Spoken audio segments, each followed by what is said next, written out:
আগরপাড়ায় একজনের আত্মহত্যা। গতকাল এসআইআর ঘোষণা হয়েছে, তারপরেই তার আত্মহত্যা এবং তিনি একটি নোট লিখে গেছেন, তার একটি ডায়েরি পাওয়া গেছে। সেই ডায়েরিতে কি লেখা আছে? ডায়েরিতে লেখা রয়েছে এনআরসির জন্য আতঙ্ক হচ্ছে তার, এনআরসি আতঙ্ক। আর সেই এনআরসি আতঙ্কে আত্মঘাতী হয়েছেন প্রদীপ কর। অভিষেক বন্দ্যোপাধ্যায় আজ গিয়েছিলেন আগরপাড়ায় তাদের বাড়িতে,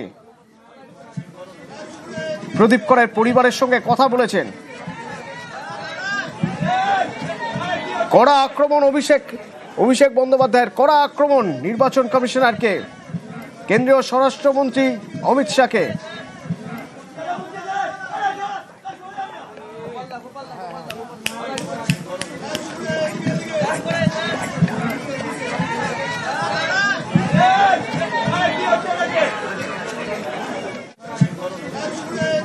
এই ভদ্রলোককে পাঠানো হয়েছে জাতীয় নির্বাচন কমিশনে যাতে ভোটার আর ভোট দিতে না পারে। আগে মানুষ ভোট দিয়ে সরকার নির্বাচিত করত, এখন সরকার পছন্দের ভোটার বেছে নিচ্ছে। জ্ঞানেশ কুমারের মেয়ে ইন্ডিয়ান অ্যাডমিনিস্ট্রেটিভ সার্ভিসে চাকরি করে।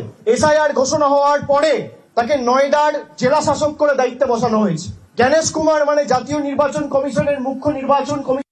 এনআরসি এসআইআর এর ভয়ে তিনি নিজের প্রাণ নিজে নিয়েছে। এনআরসি এবং এসআইআর যে আতঙ্ক, একদিকে ইলেকশন কমিশন আর একদিকে কেন্দ্রের সরকার, মানুষকে ভয় দেখানো, মানুষকে ভীত সন্ত্রস্ত করে রাখা, মানুষের মধ্যে একটা আতঙ্কের পরিবেশ তৈরি করা, তারা ঠিক করবে ভারতবর্ষের নাগরিককে। আমি আপনাদের করজোড় করে অনুরোধ করছি, হাত জোর করে সবাইকে, যে আপনারা ভয় পাবেন না, আমরা বেঁচে আছি। বাংলায় মমতা বন্দ্যোপাধ্যায়ের সরকার থাকতে, আমরা থাকতে এত সোজা না যে বছরের পর বছর, 40 বছর, 50 বছর, 30 বছর ধরে যারা বাংলায় রয়েছে, যাদের বাবা, দাদু, ঠাকুরদা একের পর এক প্রজন্ম বাংলায় রয়েছে, তাদেরকে বাংলাদেশি বলে বাংলাদেশে পাঠিয়ে দেওয়া হবে, এত সোজা নয়।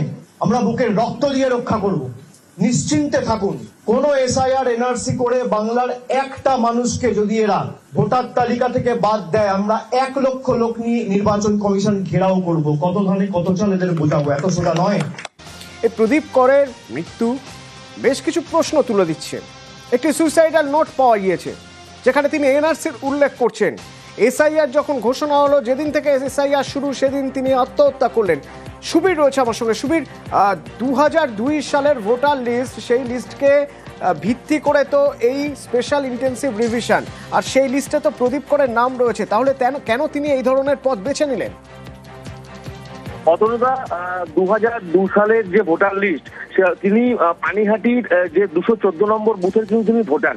শুধু সেই জায়গা থেকে নয়, তার যে আত্মঘাতী হওয়ার যে কারণটা, সেটা হচ্ছে তার যে সুসাইড যে ডায়েরি, যে নোট, সে ডায়েরির একটি পাতা আমাদের হাতে এসছে। সেখানে তিনি লিখছেন যে আমি নদিয়া জেলার আমার জন্ম এবং সেই দলীয় আমার ছিল, সেই জায়গা থেকে আমার ভাই বোন এনআরসি এবং তারা কি করবে, আমরা কি করব, এই যে তার ভাই বোন এনআরসি অর্থাৎ এনআরসির আওতায়, সেই জায়গা থেকে তাদের যে চিন্তা, সেই চিন্তাই কিন্তু তাকে কুড়ে কুড়ে খাচ্ছিল। এবং সেই যেদিনকে এসআইআর এর সাংবাদিক সম্মেলন হয়, সেই দিন থেকে কিন্তু তার যে যারা আবাসনের প্রতিবেশী, তাদেরকে কিন্তু তিনি জিজ্ঞেস করেন যে এসআইআরটা কি, এবং এই নিয়ে কিন্তু তিনি মানে ঘর থেকে বাইরে, বাইরে থেকে ঘর, এরকম কিন্তু যাতায়াত তিনি করছিলেন এবং একটা মানসিক অবসাদে তিনি ভুগছিলেন এই এসআইআর ঘোষণা হওয়ার পর থেকেই। এবং তারপর থেকে কিন্তু এই যে ঘটনা, অর্থাৎ নিজের ঘরে গলায় দড়ি দিয়ে আত্মহত্যার ঘটনা ঘটেছে এবং তিনি ঘটিয়েছেন। এবং এই ঘটনাতে তার যে ডায়েরি এবং যে ডায়েরিতে লেখা আছে গোড়া বিষয়টি, এটা নিয়ে কিন্তু এনআরসি এবং এসআইআর এর যে আতঙ্ক, সেই আতঙ্কতে তিনি আত্মঘাতী হয়েছেন, এমনটাই কিন্তু অভিযোগ করছেন তার যারা প্রতিবাসী রয়েছেন, তারা থেকে শুরু করে যারা আবাসনের আবাসিক, তারা প্রত্যেকেই। ধন্যবাদ।